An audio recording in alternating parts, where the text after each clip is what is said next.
Destroying Sarah and Mark was just a warm-up. They were nothing but petty thieves. The real monster who destroyed my father's life, and eventually my own in my past life, was standing on the top floor of Aegis Global. CEO Charles Sterling, the corporate vulture who stole my father's revolutionary clean energy patent, framed him for corporate espionage, and drove him to a forced early grave. In my first life, Charles was an untouchable god. By the time I graduated college, his net worth had tripled of my father's stolen genius, while I couldn't even afford a decent lawyer to fight him. He used to tell the media that business is about survival of the fittest. He was right. He just didn't realize that in this life, I am the apex predator. It's October 2018. Right now, Aegis Global is preparing its massive initial public offering, the IPO that will cement Charles as a multi-billionaire. In my past life, the IPO went perfectly. This time, I have 5 years of future market knowledge, and I know exactly which hidden software glitch is buried deep inside their system. I'm not just going to short their stock. I'm going to erase his entire legacy.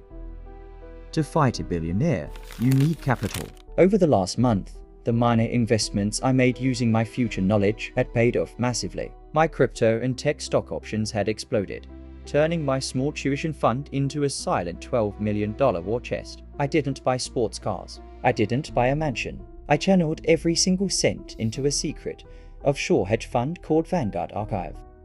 While Charles was busy drinking champagne and celebrating his upcoming board meeting, my hedge fund quietly bought up 8% of his company's subsidiary debt. On paper, I looked like a harmless institutional investor helping them clear their books. In reality, I just bought the legal right to foreclose on their main production facility the second they miss a single payment deadline. And thanks to my memory, I know that deadline is this Friday.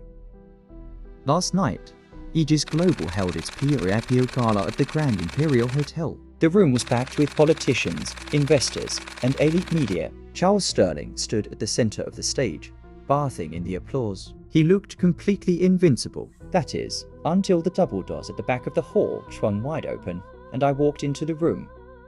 I wasn't wearing a cheap college hoodie anymore. I wore a bespoke Italian suit, flanked by 2 of the highest paid corporate lawyers in the country. The security guards tried to block my path, but my lead counsel calmly handed them a legal injunction. I walked right up to the stage, locked eyes with the man who murdered my father's dreams, and smiled. "Beautiful party, Mr. Sterling," I said clearly. "It's a shame your company technically belongs to me now." Charles's smug smile froze. He looked at the legal document in his hands, his face turning a sickly shade of grey as his lawyers frantically whispered in his ear. He realized that the harmless offshore fund that bought his toxic debt was sitting right in front of him. The trap wasn't just set, the walls were already closing in. "Who the hell are you?" he growled under his breath. I leaned in close and whispered my father's name. "The clock is ticking, Charles. You have exactly 48 hours to find $500 million, or the media finds out your company is built on fraud." If you want to see exactly how a billionaire empire collapses in real time, hit that subscribe button. Welcome back to the Vindictive Archive. The market is open, and it's time to liquidate.